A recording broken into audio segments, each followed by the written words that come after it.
Hello friends, இன்றைக்கி நம்ம சேனலில் என்ன பார்க்க போகிறோன்னா பீஃப் வச்சு ஒரு கிரேவி தான் பார்க்க போகிறோம். வாங்க எப்படி செய்கிறது வந்து பார்த்துக்கலாம். அதுக்கு நான் ஃபஸ்ட்டு பீஃபை வந்து சின்ன சின்ன பீஸாக கட் பண்ணி எடுத்துக்கிறேன். கட் பண்ணிவிட்டு இது நல்லா க்ளீன் பண்ணிடலாம். தண்ணி ஊற்றி ஒரு 2-3 தடவை நல்லா வாஷ் பண்ணி எடுத்துடலாம். இப்போ பீஃப் எல்லாத்தையும் கட் பண்ணியாச்சு. இதை நான் கழுவி எடுத்துக்கிறேன். இப்போ வெங்காயம், தக்காளி, புதினா, கொத்தமல்லி வச்சுருக்கேன். இப்போ குக்கர் ஹீட் ஆனதுக்கப்புறமா எண்ணெய் வந்து சேர்த்துக்கிறேன். கொஞ்சம் நல்லெண்ணெய் கூட சேர்த்துக்கிறேன். இப்போ பட்டை, கிராம்பு, ஏலக்காய் சேர்த்துக்கிறேன். இது வெடித்ததுக்கப்புறமா கட் பண்ணி வச்சுருந்த வெங்காயத்தை வந்து சேர்த்துக்கலாம். இதுக்கு நான் 3 பெரிய வெங்காயம் வந்து எடுத்திருக்கேன்.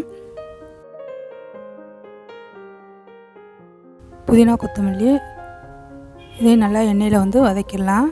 வெங்காயம் நல்லா வதங்கி வரட்டும், அது வரைக்கும் நம்ம வெயிட் பண்ணலாம்.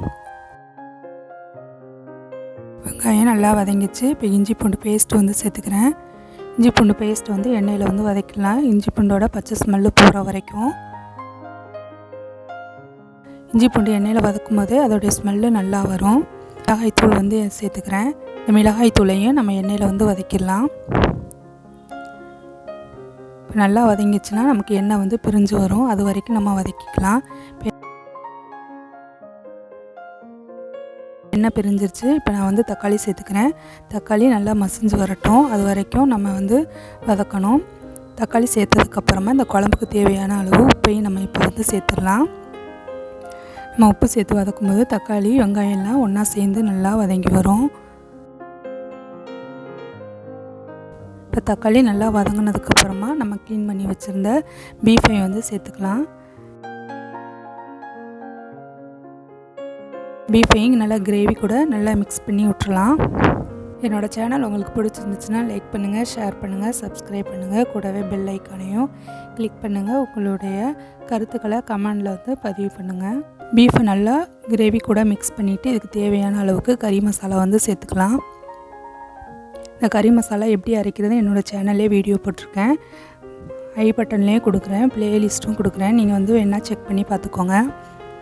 இப்போ இந்த குழம்புக்கு தேவையான அளவுக்கு நம்ம தண்ணி வந்து சேர்த்துக்கலாம். நல்லா குழம்பு வந்து கொஞ்சம் தண்ணியாக வேணும்னா நம்ம தண்ணி வந்து சேர்த்துக்கலாம். கொஞ்சம் கட்டியாக வேணால் கொஞ்சமாக வந்து தண்ணி சேர்த்துக்கலாம்.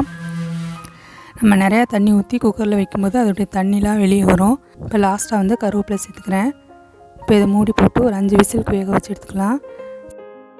பீஃப் வந்து சீக்கிரம் வெந்துடும், சில இது வந்து வேக லேட் ஆகும்.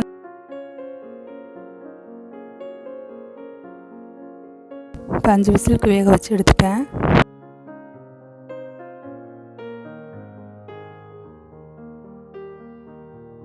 இதை வந்து குக்கரை வந்து ஓப்பன் பண்ணி பார்த்துடலாம். ஆவி போனதுக்கப்புறமா நம்ம ஓப்பன் பண்ணிக்கலாம். இப்போ நமக்கு பீஃப் கிரேவி வந்து ரெடி ஆயிடுச்சு.